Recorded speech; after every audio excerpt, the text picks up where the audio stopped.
good about being usurped by Hudson over the cat flap fitting, and the whole mouse up the trouser leg scenario hadn't been mentioned at all, which was probably for the best. Connor had chosen a nice pub in Harborne, where the building was clearly from a bygone age, but the decor was modern and the food was up to date and tasty. She explained that she couldn't go to New York because of her phobia of heights, and immediately wished she hadn't. Connor seemed to go into psychiatrist mode. "Where do you think this phobia stems from?" he said, putting down his cutlery. Anna concentrated on her plate. "I've always had it." "I don't think that's possible. Phobias are usually triggered by negative experiences. Have a think. There must be something that happened to make you like this."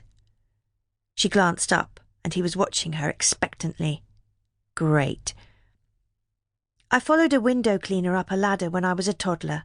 I guess it was that," said Anna. Connor was shaking his head.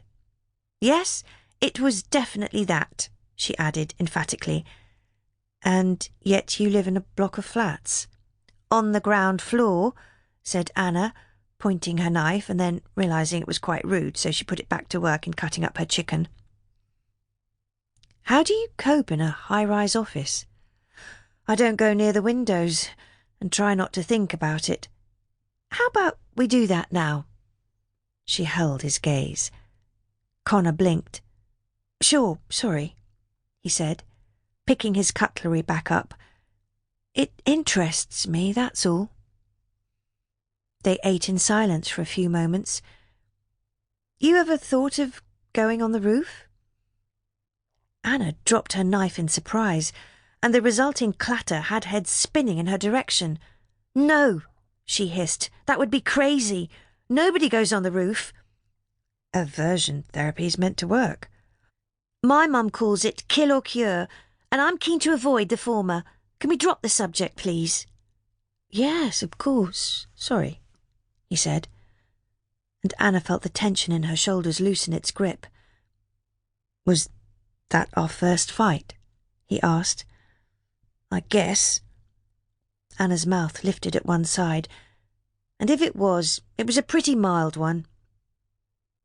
"Does it mean we're, seeing each other?" There was a question she hadn't seen coming. Wasn't it meant to be her who instigated those sorts of conversations? She wasn't ready for this. She wanted some more time to think it through before she answered. But she'd known Connor for a few months now. She should have expected this conversation to arise eventually.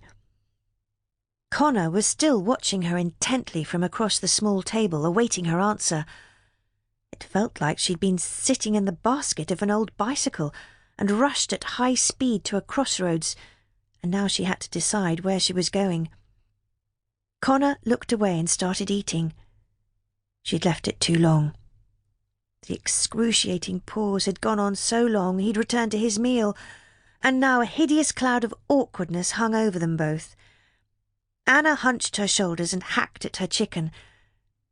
She couldn't spend the rest of the evening feeling tense. "I like you, and this," she gestured across the table, "works for me.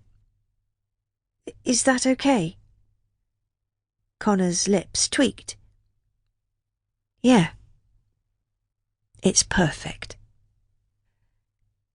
Sophie waddled round to Carl's desk, straightening her panelled maternity top over her ever-expanding bump. "What the hell are you wearing?" asked Carl. "You look like badly laid lino." "Fuzz off!" "You can't say that." He pretended to be offended. "I can. It's my last day, and I really want to go home, put my feet up, and forget about you for 6 whole months." "Fair enough. Let's do your leaving presentation and embarrassing speeches at 4 o'clock.